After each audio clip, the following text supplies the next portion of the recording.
Hey guys, Pastor Ben here with another review and reflection. And today I want to share some thoughts on a little book of poems that I finally finished reading. I'll share more about that in a minute.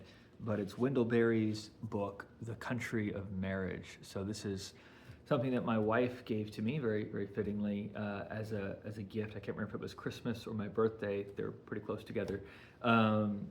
A year or so ago, and I started reading from the book shortly after I got it. And as you can tell, it's a little book, and I lost it. I misplaced it. It got lost in a stack of books in my study. If you've been to my house, you'll know that I have a lot of books, and most of them are on bookshelves, but I've also got just stacks of books sitting around my study. Um, so this got stuck in one of the stacks, and I couldn't find it for a long, long, long time. And came across it again recently, and thought, okay, I'm gonna finish reading this collection of poems. I'm at a bit of a disadvantage because I read, I don't know, the first half of the book a year ago, and then I read the last half of the book here in the last month or so. It's not all as fresh as I would like it to be, but I was very excited to read this book because I have been a fan of Wendell Berry since college. I had a couple of professors that were big Wendell Berry advocates, and I have read almost all of his fiction, his novels, and his short stories. But I've read very few of his essays and relatively few of his poems. I've read a few poems here and there. The Peace of Wild Things, I love that poem.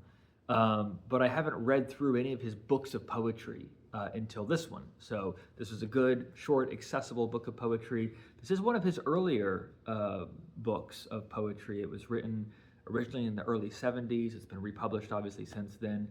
And all of them have to do with this theme of marriage and land, sex, intimacy, union. All very kind of standard Wendell Berry themes, if you're familiar with his work in whatever genre or form. And he's really exploring the relationship of a man to a woman in the context of marriage, and of mankind to the land, and drawing out connections and parallels between them. So it's an interesting collection of poems. There's 35 poems. The book is right around 50 pages, so it's not a long book. It's not like some of his Sabbath poems that are larger volumes kind of thing. And they all sort of circle around that central set of themes. They use a lot of the same metaphors of planting seed, which of course has resonance both in the context of marriage, sexually, and in the context of land with farming. Because of the nature of those themes,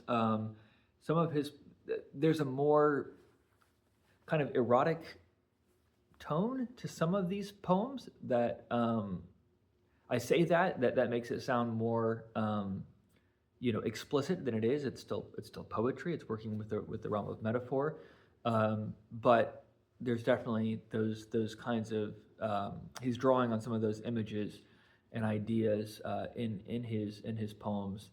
As I read them, I'm no great literary critic, but as I read them, it was in some ways what I would expect. Barry is a deep thinker, a very capable writer, and a capable poet. My own personal taste don't as quickly gravitate towards sort of the conventions of modern poetry, which Barry is, I think it's fair to say, he's a sort of traditionally minded modern poet, but it's still modern poetry.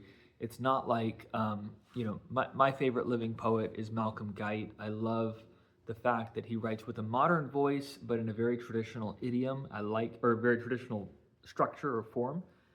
He loves sonnets, and I do too. So I'm a big Malcolm Guite fan. Barry is a little kind of a step outside of that for me. So it's good. It's stretching in some ways. But I don't find it as, satisfying, just to be honest.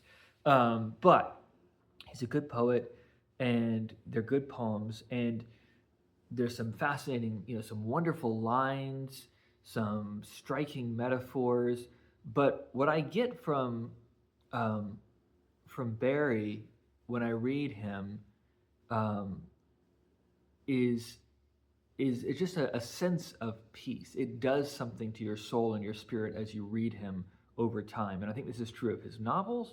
It's definitely true of his poems. It's almost like taking a little, tonic to sort of quiet your spirit in some ways. And so there are kind of these flashes of insight and brilliance, but the effect overall is one of peace and one of quiet and one of attentiveness and contemplation. And so it has an effect that goes beyond any individual poem. That's different for me when I'm reading a collection of like Malcolm Guite poems. You can tell he's a poet, but he's also a priest, he's also a pastor, because each poem functions a little bit like a sermon, where there's sort of, it's sort of self-contained and there's clear movement and point and images and it's strong. And I really like that. That just resonates with me as a pastor.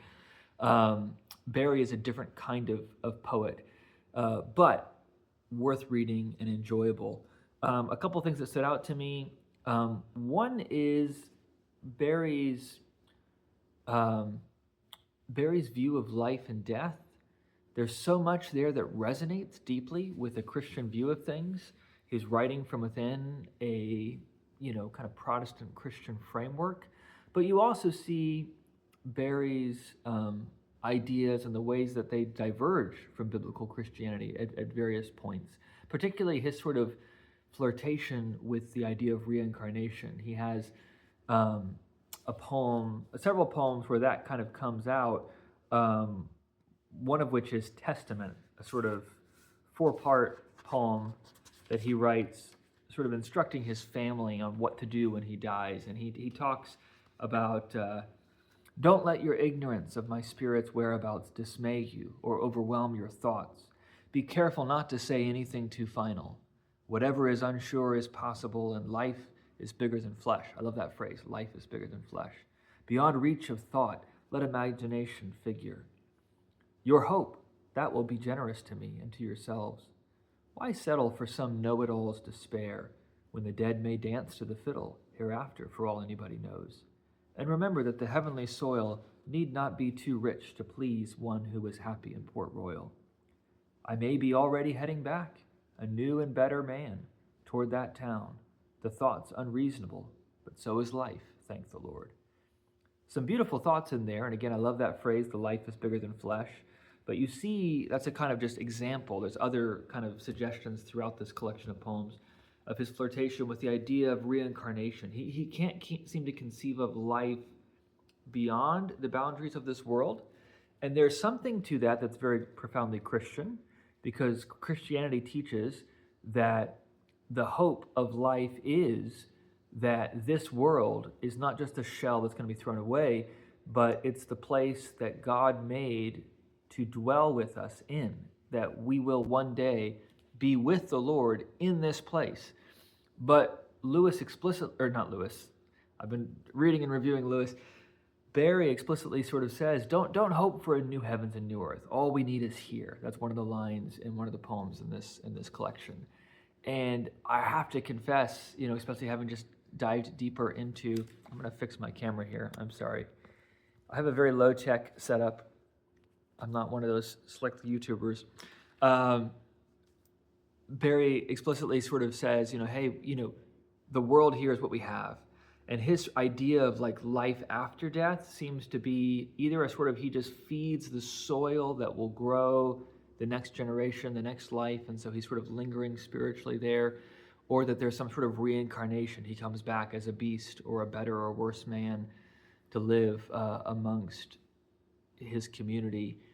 And again, there's ideas there that are sort of adjacent to Christian truths, but I think the Christian truth is better. It's better news. So it's an interesting experience reading it. I can't turn off the theology part of my brain, and I don't really want to. So there's areas where I go, he's so close, but he's missing it. And I think that's what you get, is that while God and spirituality is very much present in Barry, Christ is so diminished, so in the background, and the redemption that Christ has is so missing. And so I want better for Barry in many ways. But as a kind of under the sun, to use Ecclesiastes language, as a kind of under the sun appreciation for this world, life in this world, love in this world, nurture in this world, Barry is a rich voice, a rich conversation partner, and leaves you with a strong sense of peace. And of course, there's a lot of interesting connections and reflections in terms of marriage. And I'll just end by reading a poem that he has. This is on page 16, called A Marriage, an Elegy. They lived long and were faithful to the good in each other. They suffered as their faith required. Now their union is consummate in earth, and the earth is their communion. They entered the serene gravity of the rain, the hill's passage to the sea. After long striving, perfect ease. And that little poem, I think, gives you a good sort of snapshot of what you get in The Country of Marriage, poems by Wendell Berry.